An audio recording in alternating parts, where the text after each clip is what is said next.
નમસ્કાર મારા સનાતની પરિવાર આધ્યાત્મની દુનિયામાં આપ સર્વેનું ખૂબ ખૂબ સ્વાગત છે। મિત્રો, આ ચૈત્ર મહિનો ચાલે છે અને આપણે હિન્દુ માન્યતા પ્રમાણે ઓખાહરણ વાંચીએ છીએ ચૈત્ર મહિનામાં। તો એ ઓખાહરણ વાંચવા પાછળનું શું કારણ છે, શા માટે વાંચવામાં આવે છે અને એનું શું છે મહત્ત્વ, આજે આપણે એ જાણીશું। તો મિત્રો, એના માટે અત્યાર સુધી જો સ્પિરિચ્યુઅલ વર્લ્ડ આધ્યાત્મિકને સબસ્ક્રાઈબ ના કરી હોય તો સબસ્ક્રાઈબ કરી લો અને જેટલું બને એટલા વિડીયોને લાઈક અને શેર કરો। અને મિત્રો, એ પહેલાં એક ખાસ સૂચના કે આપણે સનાતનીઓ બહુ સૂતેલા છે, હજી જાગેલા નથી। મિત્રો, અત્યારના આ ચૂંટણીનો સમય આવી ગયો છે અને મારા મતે હજી સુધી સનાતનીઓ જાગેલા નથી। તો મિત્રો, બહાર નીકળો અને તમે મતદાન જરૂર કરો। એવું ન વિચારો હું એક મતદાન નહીં કરું તો એમાં ક્યાં ખોટ જશે। તો મિત્રો, બધા જો આવું વિચારશે તો તમે વિચારો કે આપણા સનાતનીઓના વોટ છે એ કેટલા ઓછા જાય છે। કેમ કે આપણે આ રામ મંદિર બન્યું છે એને આપણે ટકાવી રાખવાનું છે। આપણે બીજા બધા મંદિરો જે છે એ બધા મંદિરોને આપણે ટકાવવાના છે અને જે ગયેલા છે, જેનો ધ્વંસ કરેલો છે એ બધા મંદિરોને આપણે પાછા ઊભા કરવાના છે। તો આપણા આ સનાતન ધર્મ માટે આપણે એટલું એક કામ તો એક દિવસ તો આપણે જરૂર આપી શકીએ।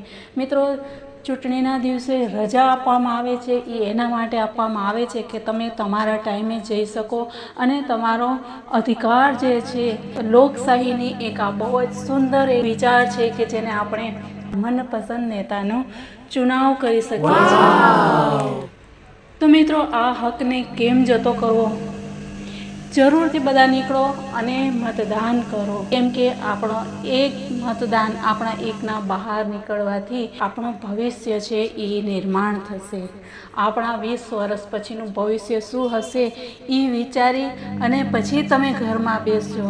કેમ કે શાંતિથી ઘરમાં બેસવું હશે તો અત્યારે તમારે અડધો કલાક તો કાઢવો જ પડશે।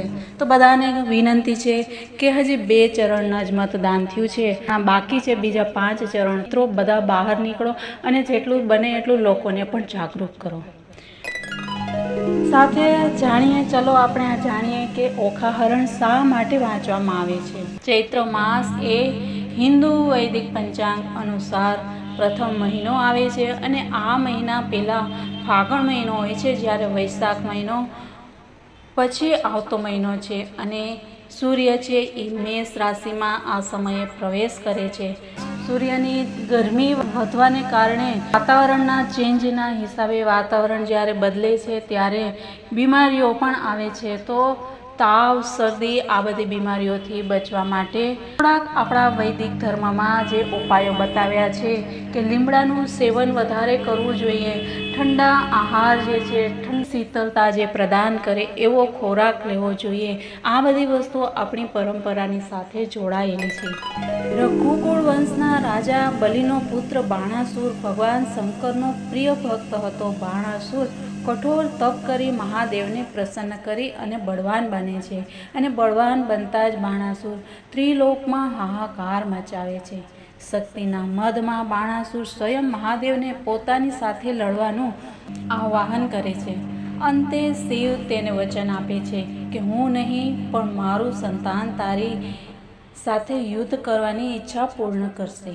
ત્યાર પછી ભગવાન ગણેશનો જન્મ થાય છે અને બાણાસુર અને ગણેશના યુદ્ધ દરમિયાન ભગવાન શંકર અને પાર્વતીની પુત્રી ઓખા ડરના કારણે છુપાઈ જાય છે।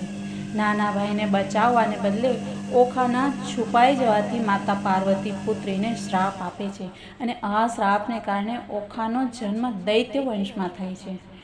પુત્રી ઓખાએ માફી માંગતા માતા પીગળી જાય છે અને સમગ્ર ઘટના ચૈત્ર મહિનામાં બની હતી। પુત્રીના પ્રેમવશ માતા પાર્વતી ઓખાને એવું વરદાન આપે છે કે ચૈત્ર મહિનામાં જે કોઈ ઓખાહરણનું વાંચન કરશે તેને પાપમાંથી મુક્તિ મળશે। તો મિત્રો, ઓખાહરણનું વાંચન મંદિરમાં પણ થઈ શકે છે, મહિલાઓ સાથે બેસીને પણ સમૂહમાં પણ એનું વાંચન કરી શકે છે અને એની શરૂઆતમાં ગણેશની સ્તુતિથી થાય છે। ત્યાર પછી કુલ 93 કડવામાં કથા વહેંચાયેલી છે। ઓખાહરણ એ ગુજરાતી ભાષાના આખ્યાન સાહિત્ય પ્રકારમાં ગણાય છે.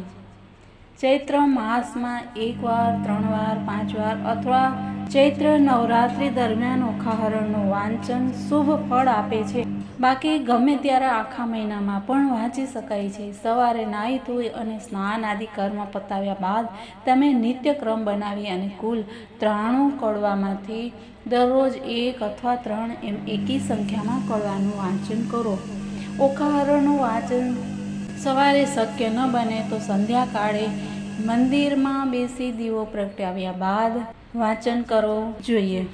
કહેવાય છે કે સંધ્યાકાળે માતા લક્ષ્મી ફરવા નીકળે છે અને આથી સંધ્યાકાળે ઓખાહરણનું વાંચન વધુ લાભ આપે છે. ચૈત્ર માસમાં ઓખાહરણ વાંચવાથી મહારોગમાંથી મુક્તિ મળે છે. ખરાબ અને નકારાત્મક શક્તિઓ દૂર રહે છે. સાથે અખંડ સૌભાગ્ય પ્રાપ્ત થાય છે. આ માસ દરમિયાન અલુણા વ્રત કરવાથી વધુ શુભ ફળ મળે છે. ચૈત્ર મહિનામાં ઓખાહરણના વાંચન દરમિયાન સ્વચ્છતા અને પવિત્રતા જાળવવાથી માતા દુર્ગા અને ભગવાન વિષ્ણુ પણ પ્રસન્ન થાય છે. માતા પાર્વતીના આશીર્વાદ તો હંમેશા સાથે હોય છે. તો મિત્રો, આ હતું કારણ ઓખાહરણ વાંચવાનું મહાત્મ્ય. તો આશા છે કે જેણે પણ અત્યાર સુધી ન વાંચ્યું હોય ઓખાહરણ વાંચશે અને પુણ્ય કમાશે. મિત્રો, આ બાને આપણા શાસ્ત્રમાં એવું કહેવાયું છે કે લોકોને શાસ્ત્રનું જ્ઞાન મળે, તો એને થોડું થોડું કરી અને લોકોને આવી રીતે સમજાવ્યું છે. નહીં તો આપણે આપણા આટલા મોટા શાસ્ત્રો, આપણા જે વેદ લખાયેલા છે, આપણા આટલા પુરાણો છે, લોકો ક્યારે વાંચશે? તો એને થોડા થોડા પાર્ટમાં જે છે થોડા ભાગોમાં વહેંચી દીધું છે કે જેથી કરીને આપણે આપણા સનાતન શક્તિનું અને મહાત્મ્યનું મહત્ત્વ ખ્યાલ આવે. તો મિત્રો, આ થઈ વાત. મિત્રો, મળીએ કાલે નવી વાતો સાથે. ત્યાં સુધી બધાને જય શ્રી કૃષ્ણ, રાધે રાધે, ભારત માતાની જય.